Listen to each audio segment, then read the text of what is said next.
श्री जानकी वल्लभो विजयते। नमः पार्वती पतये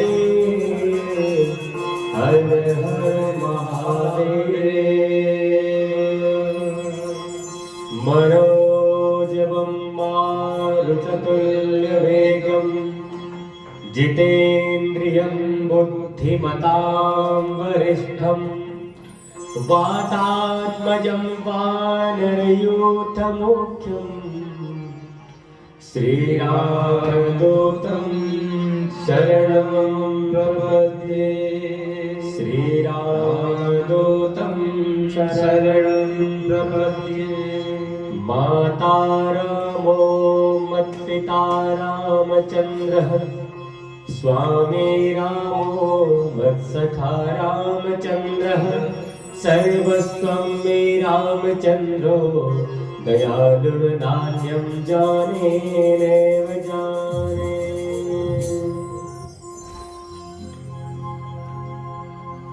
माता और पिता सभी रामचंद्र जी हैं, गुरु भी रामचंद्र जी हैं, सर्वस्व ही रामचंद्र जी हैं। राम जी का विवाह हुआ। विवाह के बाद सभी चारों भाई चारों दुल्हनों को लेकर सीता जी, मांडवी जी, श्रुतकीर्ति जी, उर्मिला जी, इन चारों को लेकर अपने राजमहल आए। बड़ा इनका स्वागत हुआ। अब तो पूरी अयोध्या में उत्सव मनाया जा रहा है। पूरी अयोध्या ऐसे सजी हुई है जैसे कोई दुल्हन। और समय बीतता गया। माता सीता रसोई का कार्य भी संभालती है। रसोई ऐसी कि जैसे ऐसा भोजन इस संसार में कोई दूसरा ना बना पाए। कभी कभी तो भगवान शंकर भी इनके यहाँ पर भोजन ग्रहण करने ब्राह्मण वेश में आ जाया करते। समय का चक्र बड़ी तीव्रता के साथ घूमता रहा।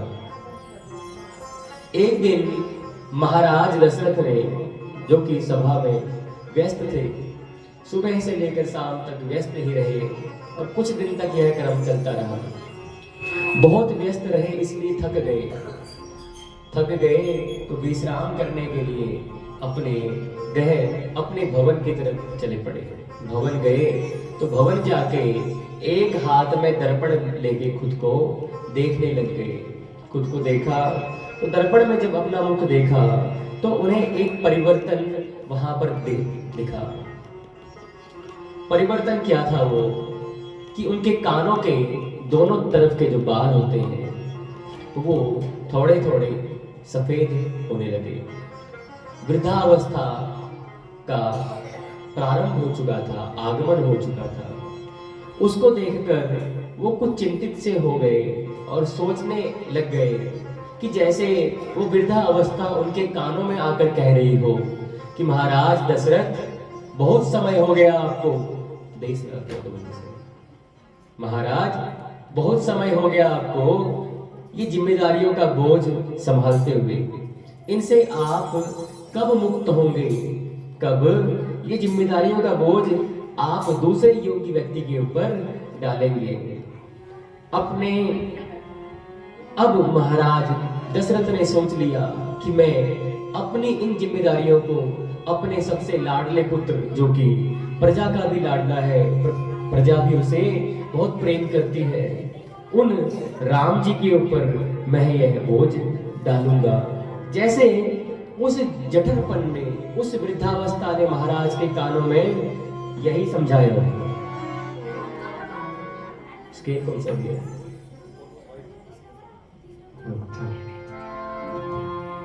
ब्लैक कर दो। अब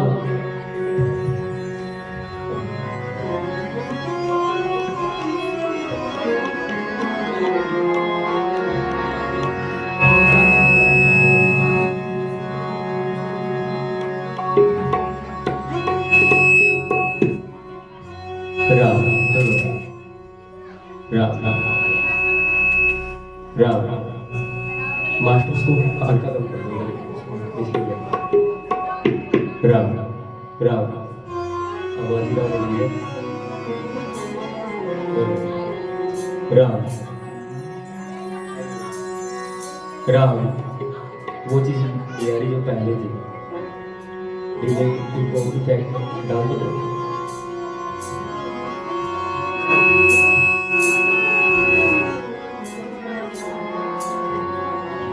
राम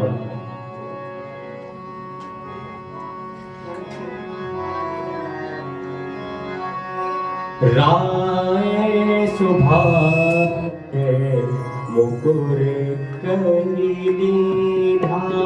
राय सुभाते मुकुर करी राय सुभाए मुकुर करी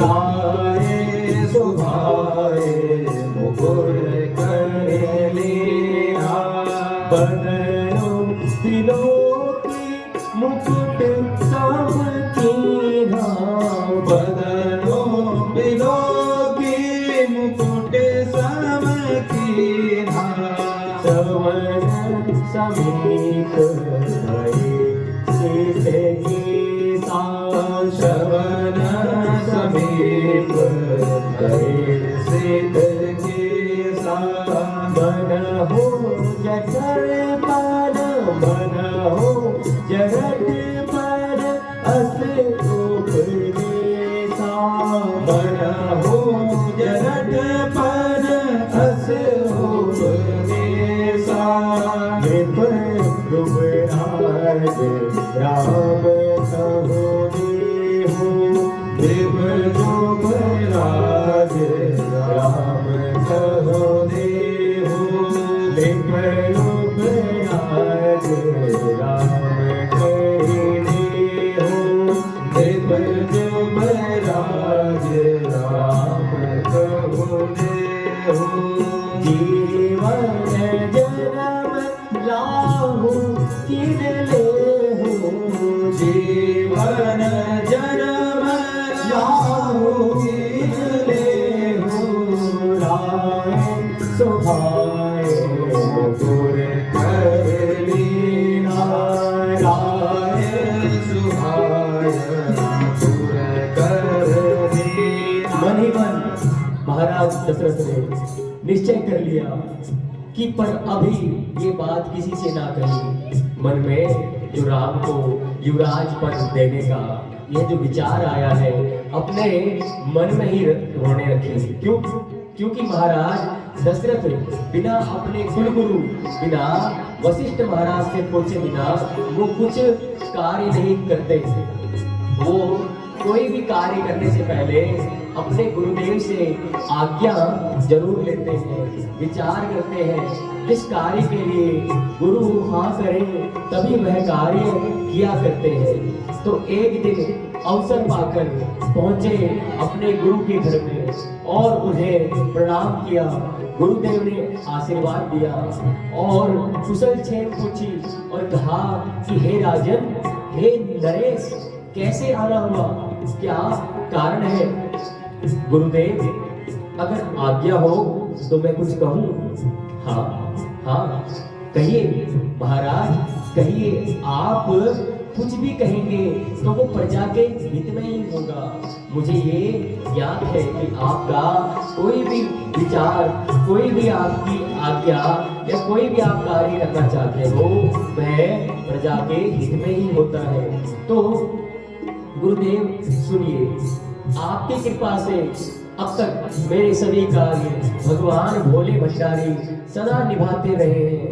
आपकी कृपा से भगवान भोले भंडारी मेरे कार्य सदा निभाते रहे हैं।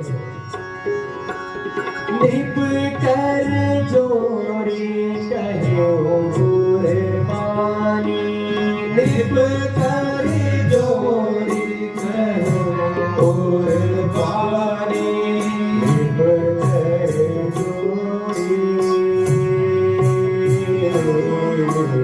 नृप कर जोरी कहे हो पानी, नृप कर जोरी कहे हो पानी।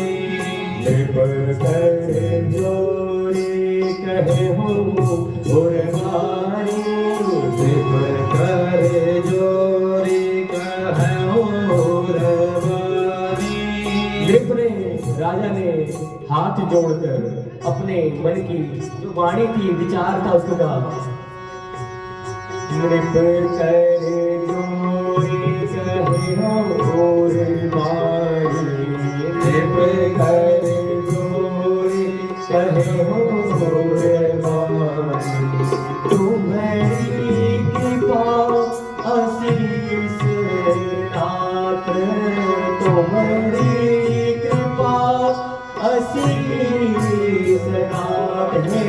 ना तुम्हारी कृपा से भगवान भोले भंडारी मेरे सभी कार्य पूरे करते आ रहे हैं। नृप करे जोरे कहे हो रे वाणी, नृप करे जोरे कहो रे वाणी। गुरुवर देखिए, जैसे मैं राम को प्रेम करता हूँ, उसी प्रकार आप भी राम को अधिक प्रेम करते हो और प्रजा भी उनको प्रेम करती है। तो मेरे मन में यह विचार आया है कि क्यों ना मैं राम को राज्य सौंप दूं, क्यों ना मैं अपने जीते जी इस राम को, जो कि सबका प्यारा है, लाडला भी है और धर्म को जानने वाला भी है, उसको युवराज पद पर मैं बिठा जाऊं। तो इसके बाद अगर मेरा जीवन शेष रहे या ना रहे तो मुझे कोई पछतावा नहीं होगा, तो मुझे इसकी कोई फिक्र भी नहीं होगी कि अब मेरा राज्य कौन चलाएगा। राम होई युवराज जियत मेरे, राम होई युवराज जियत मेरे, राम होई युवराज जियत मेरे, राम होई युवराज जियत मेरे, चेला लक्ष्मण माही, येरा लक्ष्मण माही, बोरे मोहि मरते मोहि देखी, बोरे मोहि मरते मोहि देखी, बोरे मोहि मरते कहो देखी, बोरे मोहि मरते मरि देखी। अगर राजा राम बन जाते हैं, मैं मर भी गया तब भी मुझे कोई चिंता नहीं। गुरुदेव ने कहा, महाराज मैं आपके भाव को जान गया, पर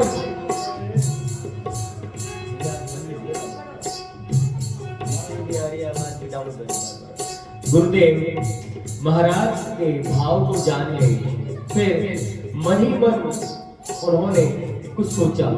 क्यों? क्योंकि गुरुदेव वो भी जानते हैं जो महाराज नहीं जानते, क्योंकि गुरुदेव को पता है कि राम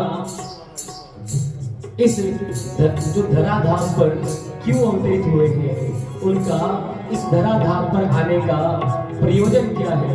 वो जानते हैं कि राम के भाग में अभी राज है या नहीं, क्योंकि वो दुष्टों को दंड देने के लिए, धर्म की संस्थापना के लिए ही इस धराधाम पर अवतरित हुए। बोले, महाराज जिनके सन्मुख जीव सुखी रहता है, जिन राम के पास होने से जीव सुखी वो रहता है, और जिन राम के दूर जाने से वो जीव दुखी हो जाता है, दुख पाता है, कष्ट पाता है, वो राम तुम्हारे पुत्र हैं। उन राम को सारे संसार के पास जाना है। अभी स्पष्ट रूप से कुछ नहीं कहा, सिर्फ कुछ संकेत दे दिया, पर महाराज आनंद आनंद में इन संदेशों को, इन संकेतों को ना पहचान पाए और पूछने लग गए कि कोई ऐसा मुहूर्त बताओ गुरुदेव, कोई ऐसा लगन बताओ कि जिससे मेरे राम का उस लगन में, उस मुहूर्त में राज्याभिषेक किया जा सके। तो गुरुदेव ने कहा कि जो राम तुम्हारे पुत्र है, जिस समय, जिस लग्न में, जिस घड़ी में, जिस मुहूर्त में वो राजगद्दी पर बैठेंगे, वही लग्न, वही मुहूर्त, वो घड़ी शुभ हो जाएगी। महाराज भलकाज विचारो, महाराज भलकाज विचारो। हे महाराज, कुछ विचार करिए, कुछ ऐसा मुहूर्त देखिए। तब गुरुदेव ने कहा सब मुहूर्त राम के लिए शुभ है। बेग विलंब न करे नृप। तब गुरुदेव ने कहा हे नृप, हे महाराज, बेग अर्थात जल्दी करो, अब देर ना करो। देर करना ठीक नहीं। जितनी जल्दी तुम राम का राज्याभिषेक करा सको उतना तुम्हारे लिए शुभ है। अब महाराज इस संकेत को ना पहचान पाए और सीधा गए अपने भवन। महाराज बड़े आनंद में थे उस दिन। तुरंत अपने मंत्रियों को बुलाया और पूछा अगर आप लोगों को अच्छा लगे, राम अभी योग्य हो गए हैं मेरे लिए। उन्होंने सभी को यह संदेश सुनाया कि गुरुवर से मैंने पूछ के राम जी के राज्याभिषेक के लिए मैं आप सबकी मंत्रणा चाहता हूँ, क्योंकि मंत्रियों से पूछना भी जरूरी है कि वो किसे राजा के रूप में देखना चाहते हैं। तो मंत्रियों ने जब यह सुना तो उन्होंने महाराज दशरथ की जय जयकार प्रारंभ कर दी, श्री राम की जय जयकार प्रारंभ कर दी। और उन्हें पता है कि राम वीर है, रणधीर है, रघुवीर है, क्योंकि वो प्रमाणित कर चुके हैं कि वो इस पद के लिए सर्वार्थ सुयोग्य है। सुबाहु, मारीच, ताड़का आदि को मारकर उन्होंने अपनी वीरता प्रमाणित कर दी थी। और तो और धनुष यज्ञ में धनुष को भंग करके सीता जी को जीतकर उन्होंने सभी के बीच में यह भी साबित कर दिया कि उनसे बलशाली इस संसार में कोई नहीं। सबने जय जयकार प्रारंभ कर दी और सारे नगर में यह बात आग की तरह फैल गई कि श्री राम कल राजा बनने वाले हैं। सब आनंदित हो गए, चारों तरफ उत्सव का वातावरण हो गया और कल राम राजा बनने वाले हैं। कब कल होगी, कब प्रातः काल होगी, कब सूर्य भगवान इस पूर्वांचल से उदित होंगे, सब मन में यही विचार कर रहे हैं। और रात्रि किसी से कटे ना कट रही है कि कब कल होगी, कब कोई, जब कोई इंतजार करता है, प्रतीक्षा करता है, तो प्रतीक्षा की एक एक घड़ी, एक एक पल जो होता है वो बहुत ही लंबा प्रतीत होता है। तो वो जो रात्रि है वो उन अयोध्या वासियों के लिए ऐसी ही लंबी हो रही है जैसे कोई किसी का इंतजार कर रहा हो और वो प्रियतम अभी उससे दूर हो। लेकिन यह जब समाचार देवताओं ने सुना तो उनमें खलबली मच गई, उनमें हाहाकार सा हो गया, क्योंकि उनको लगा कि अब हमारा स्वार्थ सिद्ध कैसे होगा। क्योंकि देवताओं ने स्तुति ही भगवान की इसलिए की थी कि वो उनका कार्य कर सके। देवता बोले कि भगवान का अवतरण हमारे लिए हुआ है, इन अयोध्या वासियों के लिए नहीं, कि ये आनंद का उत्सव मनाए। अब हमारा कार्य, हमारा स्वार्थ पूरा कैसे होगा। क्योंकि कहा भी कहा जो गया है, सर्व स्वार्थ और सर्व कार्य कुशलः सुरः। तो देवता होते हैं अपना स्वार्थ सिद्ध करने में और कार्य सिद्ध करने में सबसे कुशल होते हैं। दधीची बाबा के पास गए, हाथ जोड़ के उनकी हड्डियां मांग लाए। अब सुखदेव जी के पास गए, हाथ जोड़ के अमृत का कुंभ आगे किया, तो क्या कहते हैं कि अमृत ले लो, भागवत का कथामृत हमें दे दो। तो स्वार्थ से अब इन्होंने याद किया तुरंत माता सरस्वती को कि हे माता सरस्वती, कहाँ है आप, आइए। सभी स्तुति कर रहे हैं, या कुंदेन्दु तुषार हार धवला, या शुभ्र वस्त्रावृता, या वीणावर दंडवंदित करा, या श्वेत पद्मासना, या ब्रह्माच्युत शंकर प्रभृतिभिर् देवैः सदा वन्दिता, सा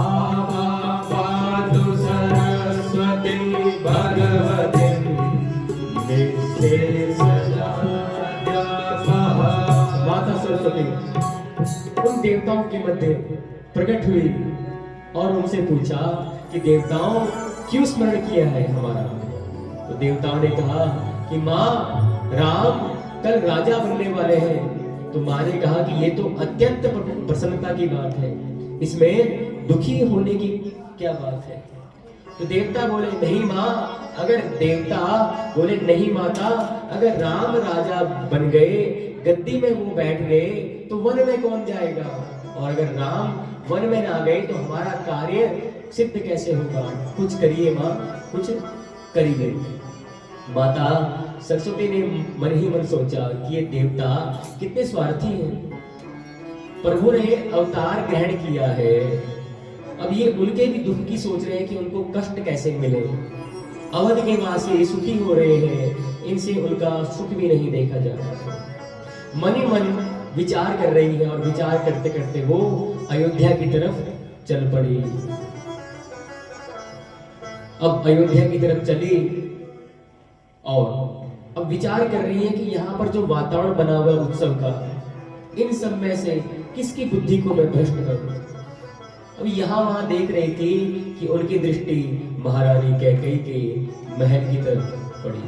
कैकेयी के महल के ऊपर एक दासी जिसका नाम मंथरा है, वो मंथरा खड़ी है और पूरे नगर को यहाँ वहां से देख रही है और उस उत्सव को देखकर उसका मन व्याकुल हो रहा है, दुखी हो रहा है। तो माता ने कहा मिल गई। अब सारे अपयश का पिटारा इसी मंत्रा के ऊपर फूटने वाला है। मिल गई। अब इसकी क्योंकि इसको जलन हो रही है दूसरे का सुख देखकर, इसकी बुद्धि भ्रष्ट कर दी जाए, ऐसा विचार माता ने किया।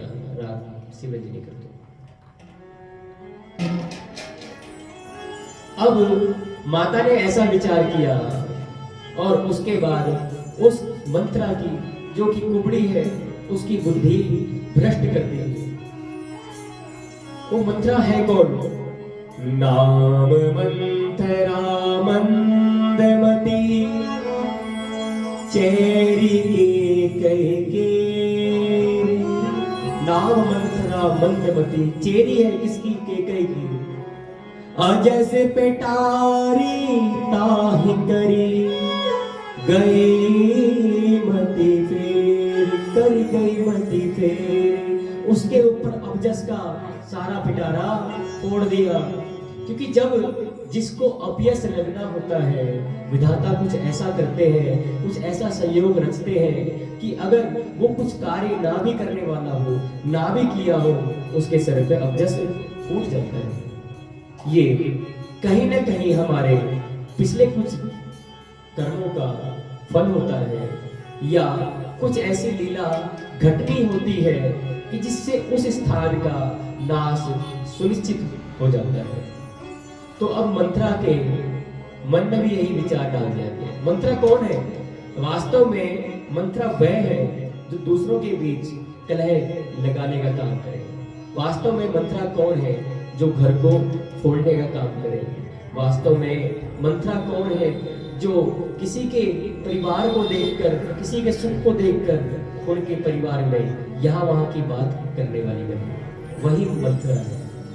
इस रामचरितमानस जो है अपने जीवन से जोड़कर आप देखिए, राम का जो चरित्र है, राम के परिवार का जो चरित्र है वो क्या है? एक दूसरे के लिए अपने सुखों का त्याग करना। कि किस प्रकार एक माता अपनी जो दोनों उसकी और साथ में बहनें हैं, सुमित्रा और कैकेयी, उनके लिए अपने सुख का त्याग कर रही है कौशल्या। एक माता अपने सुख का फिर से त्याग कर रही है, वो कौन है? सुमित्रा, जो कह रही है कि मेरा एक बेटा तो मेरी जो बड़ी बहन है कैकेयी, उसके बेटे की सेवा करेगा, और एक बेटा सबसे बड़ी वाली बहन जो है जो कौशल्या, उनके बेटे की सेवा करेगा। परिवार में भी अगर यही भाव हो तो किसी परिवार में महाभारत ना हो। और तो और माता कौशल्या धन्य है। वो क्या कहती है कि जब राम मर को जाते हैं कि राम, जब तुझे माता कैकेयी की आज्ञा मिल गई, पिता दशरथ की आज्ञा मिल गई, तो मेरी आज्ञा की क्या जरूरत है। तो ये रामचरितमानस परिवार को जोड़ना सिखाती है। तो अब ऐसा प्रभाव हुआ कि माता ने उसकी मति को फेर दिया मंत्रा की। और उसने उसी पल से उल्टा सोचना प्रारंभ कर दिया। यहाँ वहां देख रही है, गई नगर की ओर, किसी से पूछा कि यह क्या हो रहा है, ये उत्सव किस बात का, कोई तो मुझे बताए। तो एक ने कहा कि तुझे नहीं पता, राम राजा बनने वाले हैं। जैसे ही उसने सुना कि राम राजा बनने वाले हैं तो उसके मन में जलन हो गई, डाह भाव उत्पन्न हो गया। मेरी रानी कैकेयी का जो पुत्र है भरत, उसकी जगह राम राजा बनने, कौशल्या का पुत्र वो राजा बन रहा है, नहीं, मैं ऐसा नहीं होने दूंगी। अब मन ही मन सोच रही है और सोचते सोचते जो कि ऐसा विचार कर रही है कि बना बनाया यह खेल बिगड़ जाए, किसी तरह इस कौशल्या का पुत्र राजा न बनने पाए, यह इस नगर से ही दूर हो जाए। मन ही मन सोच रही है और योजना को बना रही है। वहीं से उसने नाटक प्रारंभ कर दिया कि महल में रोती हुई गई, आंसुओं को बहाते हुए, आंखों में उसने नीर भर लिए। नीर भरकर वह ठंडी सांसें लेती हुई जोर जोर से रोती हुई कैकेयी के सम्मुख पहुंची, आंसू टपकाते हुई, और भरे गले से कैकेयी के सम्मुख गई और महारानी को प्रणाम किया। कैकेयी ने पूछा कि मंत्रा, क्या बात है, क्या दुख है तुझे, क्यों रो रही है? तो बोली नहीं कुछ, चुप रही, बस लंबी लंबी सांसें लेती रही। महारानी कैकेयी को भी चिंता होगी कि क्या हुआ, क्या कुछ अनर्थ तो नहीं हो गया। स्वभाव से उसे सबसे अधिक प्रिय राम है, सबसे अधिक प्रेम पूरे अवध में राम को कैकेयी करती है। इतना प्रेम तो कौशल्या भी नहीं करती, इतना कैकेयी करती है। तो स्वभाव से उसके मुख से निकल पड़ा, क्या मेरा राम कुशल पूर्वक तो है, क्या वह ठीक तो है, क्या उसे कुछ हुआ तो नहीं, क्या मेरा लखन ठीक तो है, क्या मेरा भरत, क्या मेरा शत्रुघ्न ठीक तो है, सब कुछ कुशल तो है, क्या महाराज दशरथ को तो कुछ नहीं हुआ? वो चुप रही, फिर उससे अधिक जोर देकर पूछा, वो सरल स्वभाव से पूछ रही है, कैकेयी मंत्रा से पूछ रही है कि मंत्रा बता कि क्या बात है, क्या मेरा राम कुशल तो है? जब राम का नाम सुना मंत्रा ने कि सबसे पहले इसने राम के बारे में पूछा, उसके मन में और ईर्ष्या आ गई और जलन भाव आ गया कि अपने पुत्र, जो कोख से उत्पन्न पुत्र है भरत, उसको छोड़कर यह सबसे पहले अपनी सौत के पुत्र के बारे में पूछ रही है। ये रानी कैसी है? अब उसको डर भी साथ में लग रहा है, क्यों? जिस कार्य के लिए आई थी राम का विरोध करने, तो यहाँ तो उसने राम का ही प्रेम प्रदर्शित कर दिया। तो रो रही है कि सब कुछ ठीक तो है। तो उसने कहा सब कुछ ठीक है, सब ठीक है, सिर्फ तेरे को छोड़कर। सारी नगरी प्रसन्न है और सबसे अधिक प्रसन्न तो कौशल्या है। पता है क्यों? क्यों? क्योंकि कल महाराज दशरथ उसके पुत्र को राजा बनाने वाले हैं, गद्दी पर बिठाने वाले हैं, उसका राज तिलक करने वाले हैं। राम ही छाड़ी कुशल के ही आजो, राम ही छाड़ी कुशल के ही आजो, राम ही छाड़ी कुशल के ही आजो, राम ही छाड़ी कुशल के ही आजो, जही जने से देहे उबराजो, जय जने से देहे जय जुबराजो, राम ही छाड़ी कुशल कही आजो, राम ही छाड़ी कुशल के आजो, जय जने से दे जुबराजो, जय जने से दे जय जुबराजो। राम के अतिरिक्त आज अयोध्या में और कौन सबसे अधिक कुशल होगा? उसकी माता जो कौशल्या है, देखो कैकेयी, उससे अधिक सौभाग्यशाली और कौन होगा? तुम्हें तो बस खाना आता है, पीना आता है और खा पीकर सोना आता है। क्या तुम्हें इसके अलावा भी और कोई काम आता है? तुम्हें तो सिर्फ सोना ही अच्छा लगता है, इसके अतिरिक्त दुनिया में क्या हो रहा है, क्या घट रहा है, तुम्हें उसकी कोई परवाह नहीं। अब देखिए, कोई इस तरह की बात कर रहा है कि आपको लगे कि बड़ी मेरे हित की ही बात है, ये मेरे लिए ही कह रहा है और आपके ही अपनों का वह बुरा कह रहा है, तो सोचिए कि वह आपको ही बिगाड़ना चाह रहा है, आपका ही वह घर तोड़ना चाह रहा है। पर तुम्हें कुछ पता है? तुम जाकर देखो तो सही, कौशल्या कितनी प्रसन्न है। जाकर एक बार देखो कि नगर में लोग आनंद मना रहे हैं, उसका पुत्र सम्राट बनने जा रहा है, उससे अधिक भाग्यशाली और कौन होगा। भयं कौसली विधियति दाहिनी, भयं कौसली विधियति दाहिनी, भयं कौसली विधियति दाहिनी, भयं कौसली विधियति दाहिनी, देखत गर्भ रहत उरनाहिनी, देखत गर्भ रहत उरनाहिनी। बैठी रहना, ऐसे बैठी रहना और खाती रहना, सो जाना तुम तो आराम से चादर ओढ़कर। तुम्हें क्या, कौन राजा बने, तुम्हें क्या, तुम्हारी तो बस यही कामना है कि तुम्हें कुछ ना करना पड़े, बस तुम्हें बैठे बिठाए खाना मिल जाए स्वादिष्ट और सोने को मिल जाए। तुम्हारी सौत है, उसका पुत्र राजा बन जाएगा। भरत को तो भेज दिया नैनिहाल, महाराज ने जानबूझकर नैनिहाल भेज दिया भरत को, ताकि भरत के पीठ के पीछे ये सारा षड्यंत्र रचा जा सके। ये प्रपंच उसने, उस कौशल्या ने यह रच दिया, तुम तो बस सोते रहेगा। कैकेयी ने देखा कि यह क्या कह रही है, अनर्गल बकबक कर रही है, वो तो बहुत प्रेम करती है, राम को बहुत प्रेम करती है, और उसके जो दृष्टि है, उनकी दृष्टि में भरत और राम में कोई अंतर भी नहीं है। जब मंत्रा ने इस प्रकार की बातें कही तो कैकेयी के हृदय में जैसे आग लग गई हो कि यह कैसे मेरे राम के बारे में इतना अनर्गल कह रही है। तो बोली, बसकर कुबड़ी, अब अगर एक भी शब्द आगे बोली मैं तेरी जुबान को निकाल कर खींच दूंगी और काट दूंगी, फिर कुछ बोलने लायक रहेगी नहीं। अगर मेरे राम के बारे में, मेरी कौशल्या के बारे में अगर कुछ कहा तो वो कुबड़ी बिल्कुल चुपचाप खड़ी रही, बहुत क्रोध में थी। तू जानती भी है कि राम मेरे प्राणों का प्यारा है, और भरत वन में, और भरत जब ननिहाल गया है, आएगा तो उसे बड़ी प्रसन्नता होगी यह जानकर कि राम राजा बनने वाला है।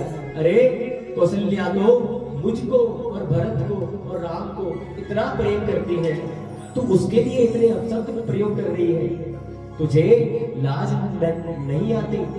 ये कैकेयी की दासी है मंत्रा, ये मंत्रा उसके साथ मायके से आई है, अब मायके से आई है इसलिए उससे अधिक प्रीत ये रखती है, प्रेम करती है। अब अभी क्रोध आया, बस गलती क्या रह गई, ये यही प्रेम था जो वो थोड़ी सी मुस्कुरा पड़ी।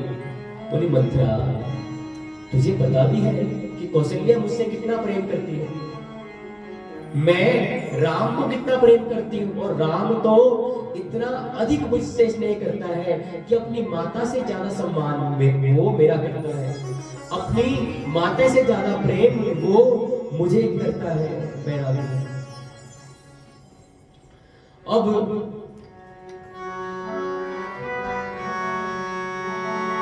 उनके यह वचन सुनकर जो वो कुबड़ी मंत्रा है एक स्थान पर खड़ी रही, और माता कैकेयी कहती है कि वो दिन तो परम मंगल होगा, परम पावन होगा, जिस दिन मेरा राम राजा बनेगा।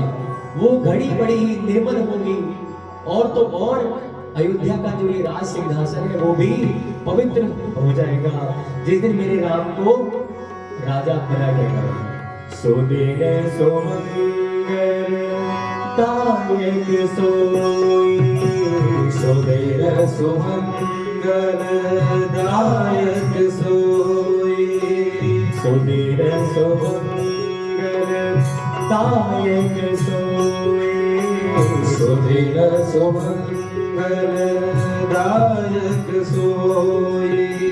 तोर कहापुर, तोर कहापुर जे दिन होए, तोर कहापुर जे दिन वो दिन बड़ा मंगलमय होगा जिस दिन तेरी कही हुई ये बात सत्य हो जाएगी कि राम राजा बनेंगे।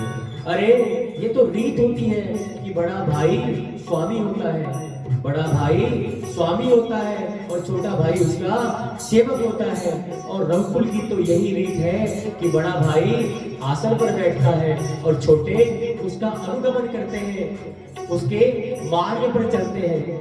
क्या तुझे हमारे कुल की रीत नहीं पता? राम तिलक जो साचे हुकानी, राम तिलक जो साचे हुकानी, राम तिलक जो साच हुकानी, राम तिलक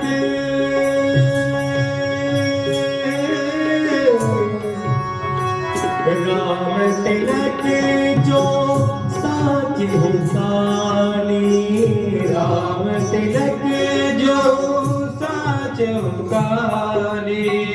देव मांग मन भावत आरी, देव मांग मन भावत आरी। यदि अगर सत्य है, ये बात सच है कि राम का तिलक होने वाला है, तो मांग, जो मांग है आज मांग, मैं तुझे दूंगी। जो तू मांग करेगी मैं उसे पूरा कर दूंगी। अगर तू कहेगी कि तुझे दासी से मुक्त करना है, मैं तुझे दासी से भी मुक्त कर दूंगी। मांग आज क्या मांगना है।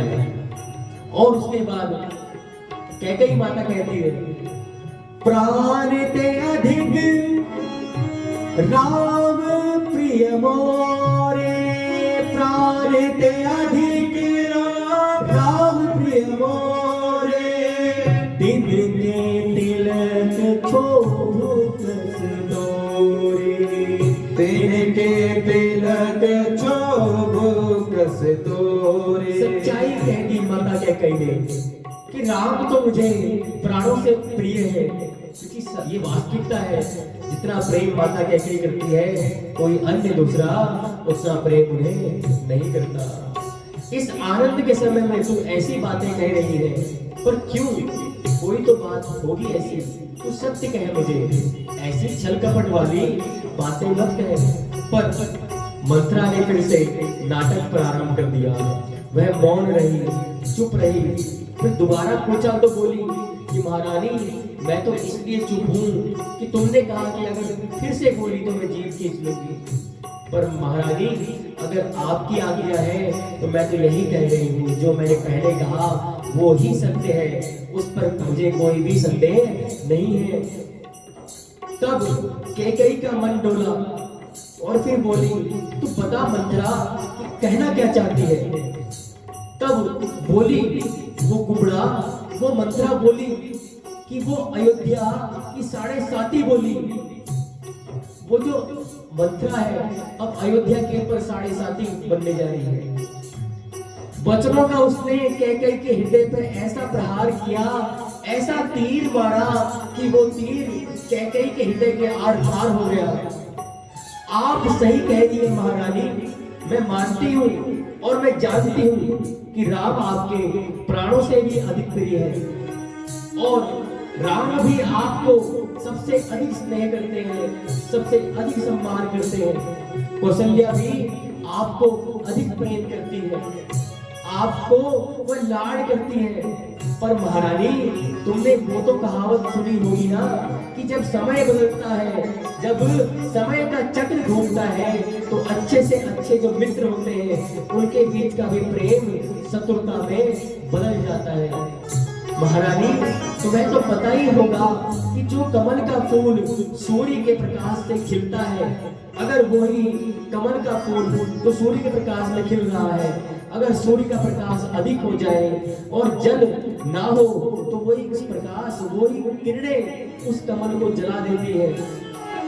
तुम्हें तो पता है, तो वही मैं बात तुमसे कह रही हूँ। ये सब बातें पुरानी हो गई हैं। क्या प्रिय सिया राम कहा तुम रानी, प्रिय सिया राम कहा तुम रानी, प्रिय सिया राम कहा तुम रानी, प्रिय श्री राम कहा तुम रानी। तुम कह रही हो ना कि मैं तो चाहती हूँ कि अगले जन्म में कि राम मेरी कोख से जन्म ले और सीता मेरी बहू बने। सत्य बात है, तुम अपने प्रेम के बस में यह कह रही हो। सिया राम भी तुमको उतना ही प्रेम करते हैं।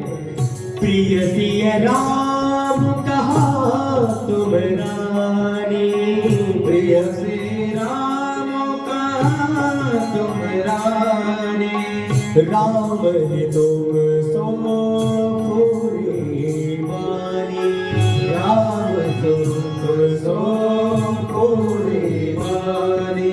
रहा प्रथम अब ते दिन बीते, रहा प्रथम अब ते दिन बीते, रहा प्रथम अब ते दिन बीते। रहा प्रथम अब ते दिन वो पहले की बात है, रहा प्रथम वो पहले की बात है।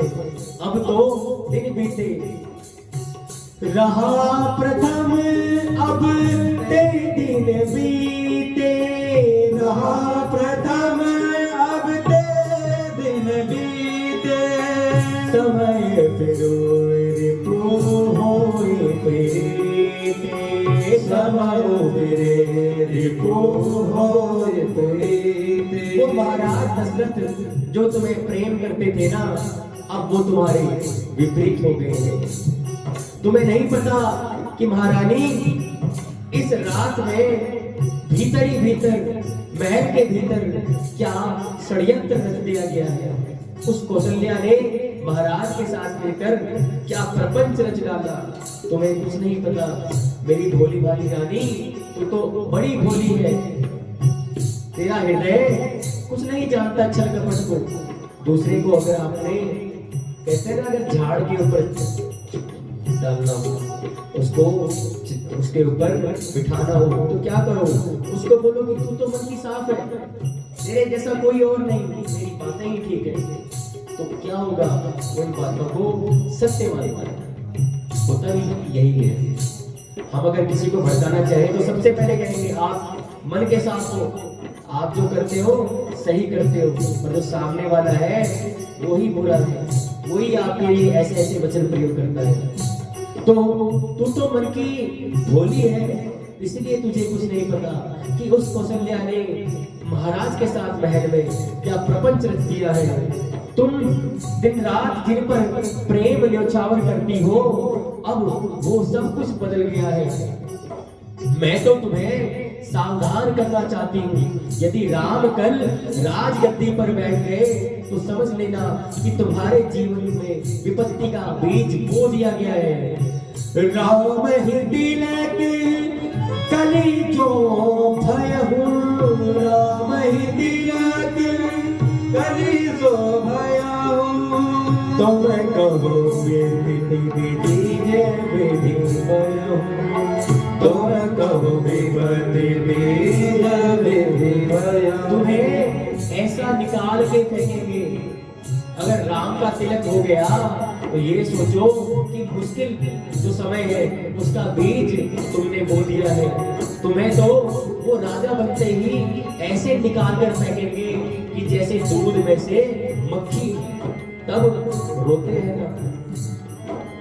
रेख खिंचाए कहो बल भाकी, रेख खिंचाए कहो बल भाकी, रेख खिंचाए कहो बल भाकी, रेख खचाए कहो बल भाकी। भामिनी भयो दूध कई माखी, भामिनी भयो दूध कई भागी। रेख खिंचाए कहे बल भाकी, रेख खचाए कहो बल भागी। भामिनी भयो दूध कई माखी, भामिनी भयो दूध कही बाकी। अब कहती है अगर चाहती है कि अपने पुत्र के साथ कौशल्या की तू सेवा ना करे, उनकी दासी बन के ना रहे, तो कुछ उपाय कर, वरना वो कौशल्या वो राम तुझे और तेरे पुत्र को अपना दास बना लेंगे और तुझसे अपने काम करवाएंगे। सहम गई, यह सब सुनकर कैकेयी सहम गई और डर गई। दासी मैं नहीं, मैं दासी नहीं बनने वाली। वह कांप गई ऐसे जैसे कोई पत्ता कांपता है पतझड़ में। ऐसे उसे लग रहा था कि जैसे किसी ने उसे सातवें आसमान से नीचे गिरा दिया। सहम गई एकदम जब उसने सुना कि कौशल्या की दासी नहीं, मैं अपने सोच की दासी नहीं बनने वाली। इसके बाद उन्होंने कहा कि ये तू क्या कह रही है, क्या यह तू सत्य कह रही है? तू ही कुछ कर मंत्रा, तू ही कुछ कर, तू ही मेरी सोच से मुझे ये दासत्व से मुक्ति दिला सकती है कि मैं उसकी दासी ना बनूं। अब देखिए जो स्वामी है वो सेवक बन रहा है। कौन? कैकेयी उसकी स्वामी है। अब वो उसके अंडर जा रही है और जो सेवक है वो स्वामी की तरह व्यवहार कर रहा है।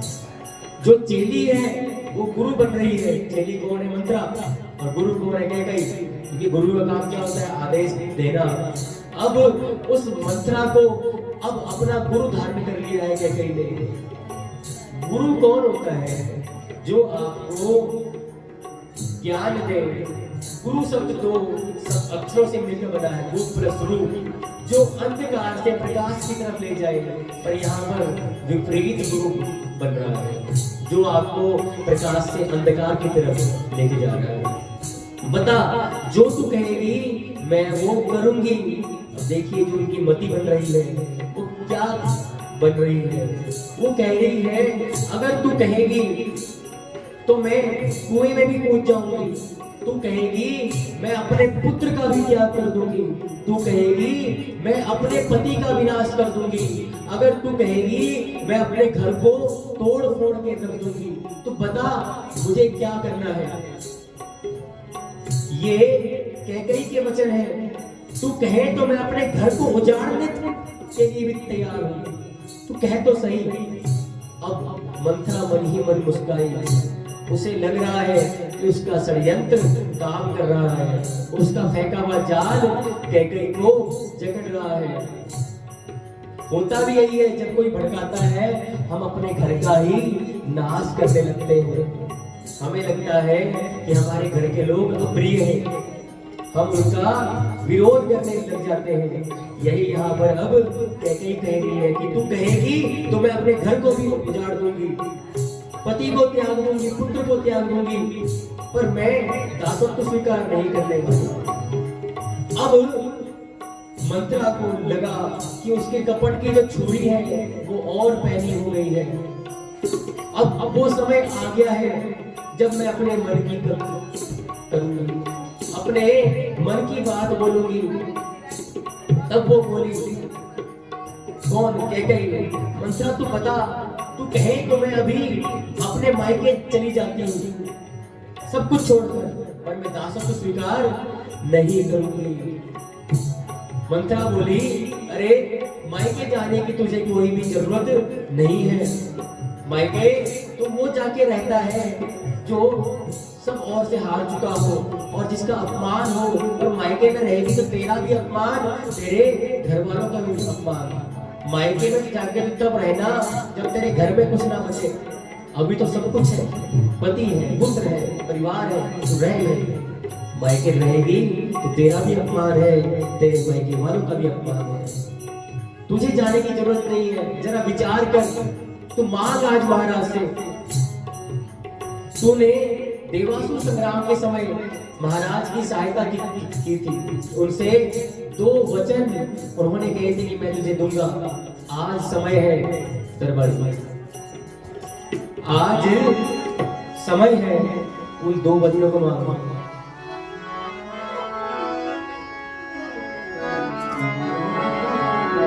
अब कैकेयी के कुछ बात समझ आई। जाके मांग कह गई वो 2 वरदान मांग। क्या मांगू बता। तू 2 वरदान मांग। पहला तो मांग अपने पुत्र के लिए, दूसरा मांग राम के लिए।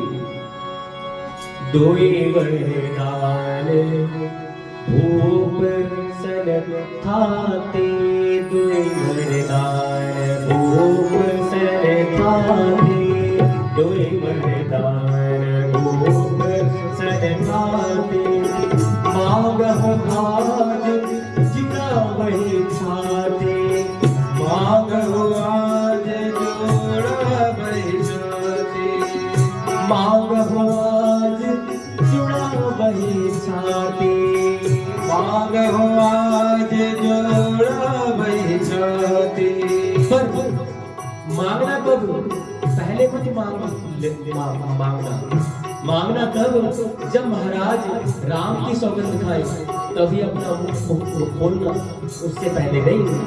2 वरदान भूप सन खाते, 2 वरदान भूप सन खाते।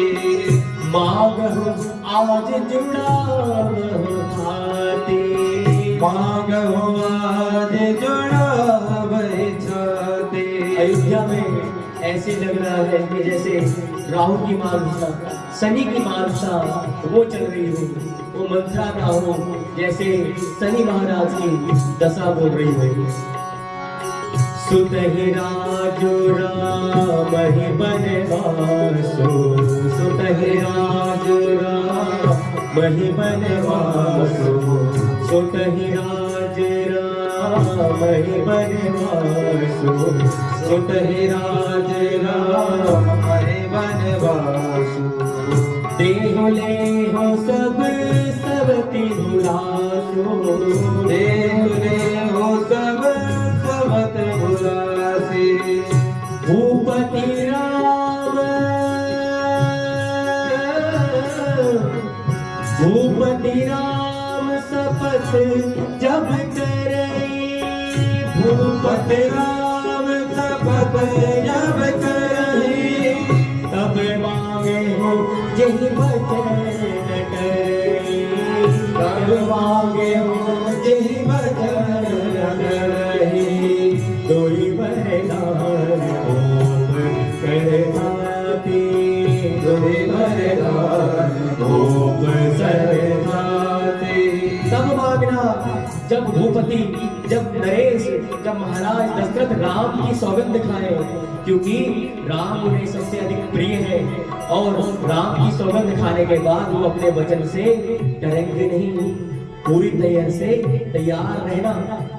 कैकेयी को मंत्रा ने सचेत कर दिया। चेली आज गुरु बन गई है, गुरु बन के उसे ज्ञान दे रही है। उधर सब लोग परम प्रसन्न है, परम आनंदित है। सब लोग उत्सव की तैयारियां कर रहे हैं। महाराज का भी हृदय इतना पसंद है कि उनके आनंद की आज कोई सीमा नहीं है।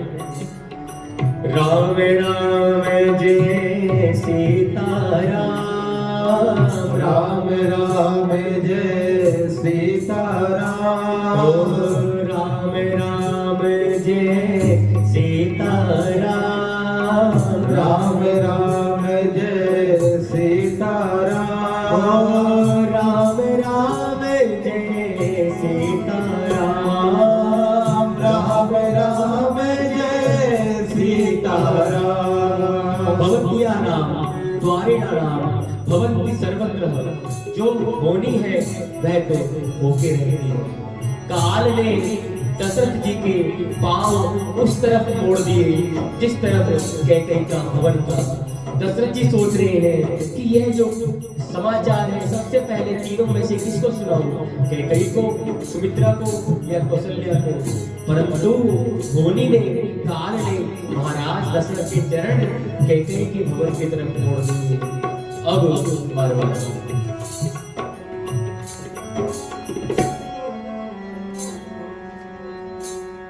भवन की तरफ वो बढ़ रहे हैं। भवन की तरफ गए तो क्या देखा कि भवन के सभी जो चिराग थे, दीपक से सभी बुझे हुए थे। सभी दास दासियां सर झुकाए उस भवन के बाहर खड़ी थी। महाराज का हृदय संकित हो गया, चिंता भर गई कि क्या बात है। जो महारानी कैकेयी हमेशा प्रसन्न रहती है, आनंदित वो रहती है, हमेशा उत्सव मनाती रहती है, उनके भवन में इतना अंधेरा। दासियों से पूछा, कहाँ है महारानी, कहाँ है? तो दासी ने इशारा कर दिया, वहां उस तरफ। क्यों? महाराज ये तो वही जाने, पर आज वो कुछ बोल नहीं रही है। दशरथ सकुचा गए जब उन्होंने सुना कि कैकेयी कोप भवन में बैठी है, क्रोधित है और निराश है। सुनते ही दशरथ सकुचा गए, क्योंकि शाम का वो समय था, सूर्यास्त हो चुका था। महाराज दशरथ स्नेह का रूप है, प्रेम का रूप है, और कैकेयी उस समय निष्ठुरता का रूप बन गई, कठोरता का रूप, पाषाण का रूप। अब वो प्रेम उस निष्ठुरता की तरफ बढ़ रहा है, सकुचाते हुए, धीरे धीरे डरते हुए। साँझ समय सारंद निप गयो के कहीं गे, गवन निकटता निकट के, जरु धरि देह सरे सियावर राम, जय जय राम। महाराज दशरथ के कदम डगमगा गए और अंदर गए। वहां जाकर जो दृश्य देखा, देखकर आश्चर्य में पड़ गए कि वो महारानी जो हमेशा सजी धजी रहती थी, आभूषणों से अलंकृत रहती थी, हमेशा प्रसन्न रहती थी, आज वो काले कपड़ों में धरती पर लेटी हुई है।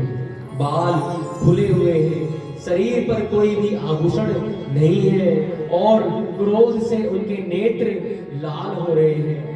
महाराज व्याकुल हो गए, पुकारा कैकेयी। हाथ आगे की तरफ बढ़ाया तो झटक दिया। देखिए त्रिया चरित्र कहते हैं कि कोई नहीं जान सकता, और वास्तविकता भी है। जो कैकेयी कल तक प्राण न्यौछावर करती थी राम पर, आज वह राम के विरोध में आ गई। कैकेयी सब कुछ ठीक तो है, हाथ महाराज दशरथ का जोर से उनका हटा दिया, जैसे कह रही हो कि महाराज यहां से चले जाओ। तो महाराज कहते हैं, मैं समझ गया कि तुम क्रोधित क्यों हो, पर मैं क्या करूं, मैं व्यस्त था प्रातः काल से राजकाज में। कई लोग आए, उनकी समस्याएं सुनी, उनका समाधान किया, और तो और महारानी आज तुम्हारे लिए ऐसा समाचार लेकर आया हूं जिससे तुम आनंद से भर जाओगी, ये सब त्याग दोगी। तुम्हारे लाडले सुपुत्र राम का कल प्रातःकाल राज्य अभिषेक होने वाला है। यह सुनकर महारानी कैकेयी मन ही मन तो कुड़ गई, पर मुख से मुस्कुराई और बोली, महाराज सत्य, क्या यह बात सत्य है? फिर तो उन्होंने नाटक किया कि जैसे वो प्रसन्न है। हाँ महारानी, आप अपने जो वस्त्र है वो बदलो, आभूषणों को पहनो। तो महारानी कैकेयी ने वस्त्र बदले, आभूषण पहने, अपने उस कोप भवन से बाहर आई। तब महाराज बड़े आनंदित हुए, और उनके जो गुरु हैं किनकी, कैकेयी की, वो उनके गुरु की जो मंत्रणा है, जो सीख है, अब ऐसे लग रहा है कि वो सीख अपना काम कर रही है। महारानी बोली कि महाराज अगर आप बड़े आनंदित हैं तो मैं कुछ मांगना चाहती हूँ। तो महाराज बोले, मांगो, जो मांगोगी वो मैं दूंगा। तो महारानी कैकेयी ने थोड़ा सा नाराज होकर कहा कि महाराज देऊंगा देऊंगा तो कहते रहते हो, पर कभी देते नहीं। पहले भी आपने एक बार कहा कि 2 वर मेरे से मांग लो, पर न कभी वर दिया, न मुझे कभी कुछ दिया, न कुछ लिया, हमेशा मुझे टालते रहते हो। तो महाराज ने कहा कि अरे मुझे तो भूलने की आदत है, मैं भूल जाता हूँ, पर तुम तो जानती हो ना कि मैं कितना व्यस्त रहता हूँ। तुम मांगो तो सही, 2 की जगह मैं 4 वर दूंगा, 4 तुम्हारी इच्छाएं पूर्ण करूंगा। तो महारानी कैकेयी बोली कि 2 ही आप मुझे दो, 4 की मुझे कोई चाह नहीं। आपने देवासुर संग्राम के वक्त जो मुझे वचन दिया था, एक बार देवताओं का और दानवों का युद्ध हुआ, जब देवता हारने लग गए तो देवताओं की सहायता के लिए महाराज दशरथ गए और उनके साथ में महारानी कैकेयी भी थी। जब महाराज दशरथ के प्राण संकट में आए, जब पति के प्राण संकट में आए, तो इन महारानी कैकेयी ने उन शत्रुओं का सामना किया, शत्रुओं के बाणों को भी अपने ऊपर लिया। और तो और जब महाराज दशरथ के रथ का पहिया घूमकर निकलने को हो गया तो अपनी उंगली तक उसमें डाल दी, जिसने कील का काम किया, और महाराज दशरथ ने राक्षसों पर विजय पाई उस समय। तब इन्होंने कहा था 2 वर देने के लिए। तब महाराज ने कहा था अभी नहीं, मैं यह वर आपसे समय आने पर मांगूंगी। मांग मांग पे कहो प्रिय, कबहु न देहु न ले, देर कहु वरदान दुई, ते पावत संदेह। देवूंगा तो कहते रहते हो, 2 वरदान थे, पर मुझे उसमें भी संदेह है कि वो भी वरदान अब मुझे नहीं मिलने वाले। कैकेयी ने देखा कि महाराज कुछ तैयार तो हो गए हैं उनकी बात को मानने के लिए, परंतु गुरुजी ने जो कहा था, जब तक महाराज राम की सौगंध ना खा ले तब तक कुछ ना मांगना। गुरुदेव की आज्ञा है, मंत्रार्थ जी की आज्ञा है कि जब तक महाराज कुछ ना बोले, महाराज राम की सौगंध ना खाए, तब तक अपने मुख से कुछ ना मांगना। तो चुप रह गई, एक भी शब्द ना बोली। महाराज फिर बोले, देख तुम्हें तो पता है रघुकुल की रीति का, मैं तुम्हें वचन देता हूँ कि जो कहोगी वो मैं दूंगा।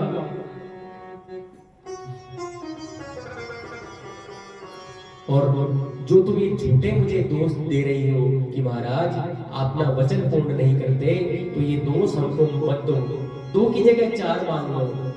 झूठे ही हम ही दोष जनी दे हो, झूठे हम ही दोष जनी दे हो, 2 के 4 मांगे मुकुले हो, 2 के 4 मांग मुकुले हो। रघुकुल रीत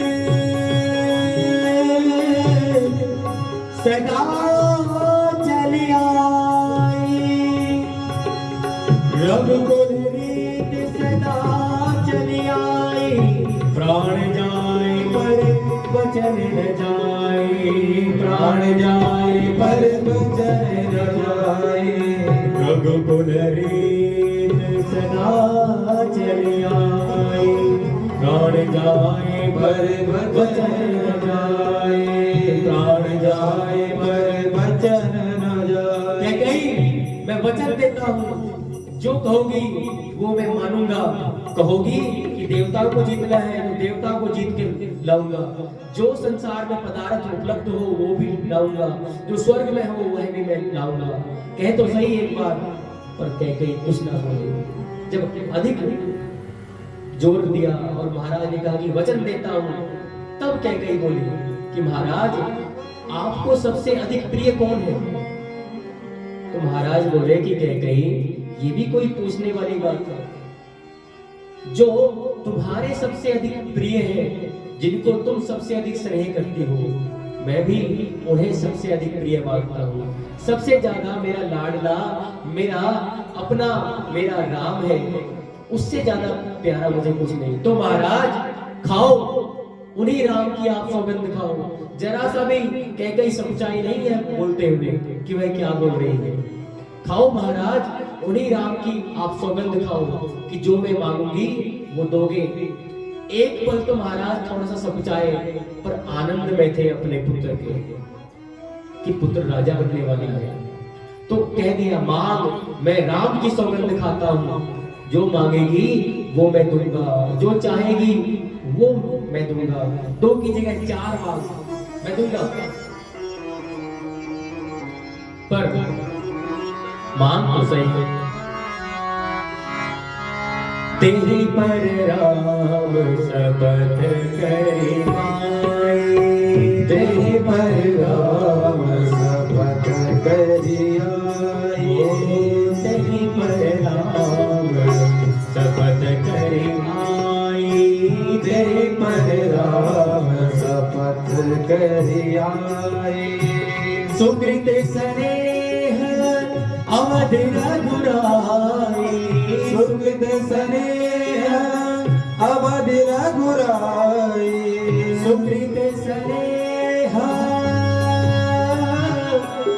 अवध रघुराई, सुकृत स्नेह अवध रघुराई। तेहि पर राम शपथ करी आई, तेरी पर राम शपथ करी आई। वो क्षण आ गया, वो क्षण आ गया जब इस खेल का दूसरा पहलू सामने आ रहा है, वह दूसरा पक्ष प्रदर्शित होने वाला है। वह क्षण आ गया। मैं 4 नहीं केवल 2 वर मांगती हूँ। पहला वरदान अपने पुत्र भरत के लिए मैं मांगूंगी। सुनहो प्राण प्रिय,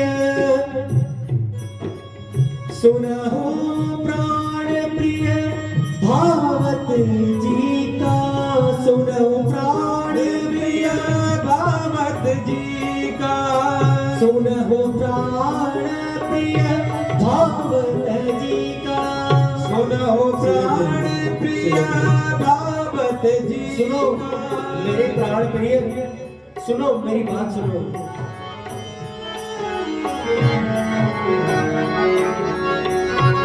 मैं पहला वर अपने भरत के लिए मांग रही हूँ।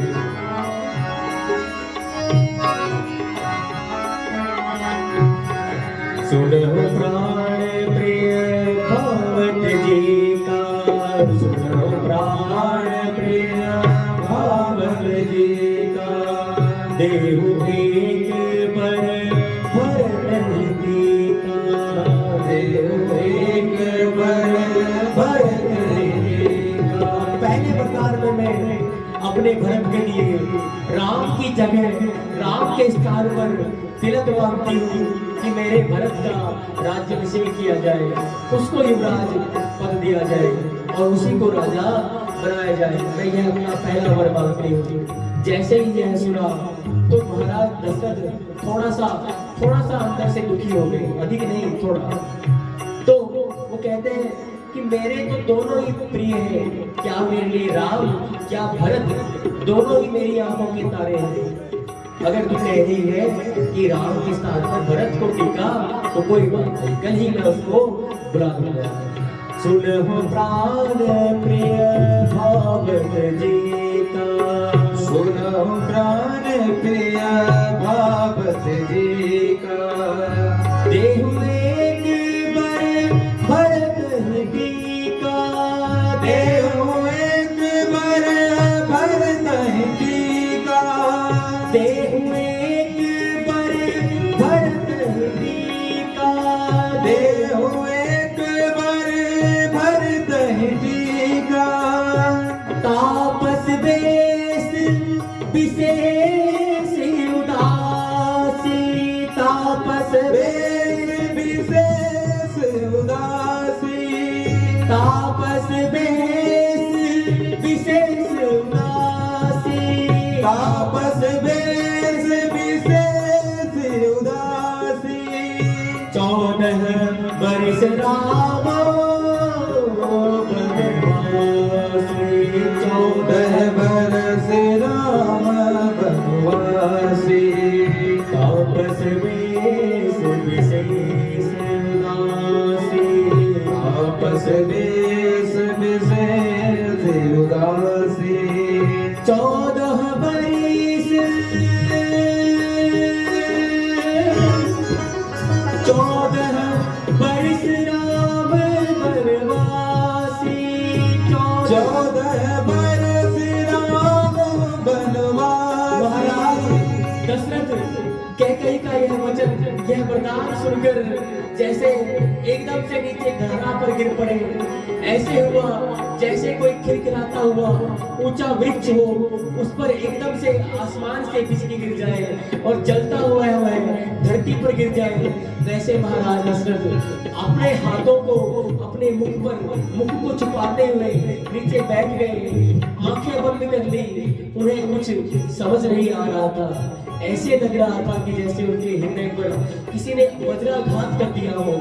कैकेयी, क्या किया तूने? मन से वो बोल रहे हैं कि हे कैकेयी, ये क्या बोल रही है तू? मुख से उनके कोई वचन नहीं बोल रहे हैं। कैकेयी और कठोर हो गई, व्यंग करने लग गई, ताने कसने लग गई कि किसके दम पर कहते थे मांगो मांगो। कहाँ गई वो कीर्ति, कहाँ गई वो रघुकुल की मर्यादा? कहते थे कि हमारे कुल में दिलीप, रघु, महाराज हरिश्चंद्र, क्या उनकी कीर्ति पर तुम धब्बा बनने वाले हो? कहाँ गया आपका वचन, कहाँ गई वो सौगंध राम की? महाराज बोले कैकेयी, भरत और राम दोनों ही मेरे आंखों के प्यारे हैं। तू राम के लिए तू मांग ले, भरत के लिए मांग ले, मैं देता हूं उसे राजा। कल ही उसे ननिहाल से बुलाऊंगा और उसका मैं राज तिलक कर दूंगा। अरे इसमें तो राम को सबसे अधिक प्रसन्नता होगी। राम का सबसे अधिक प्रिय भरत है। राम तो चाहता ही यही है कि भरत को आगे बिठाया जाए। तूने जो दूसरा वरदान मांगा है कैकेयी, इसे मांग ले, वापस कर ले, इसकी जगह कुछ और मांग ले।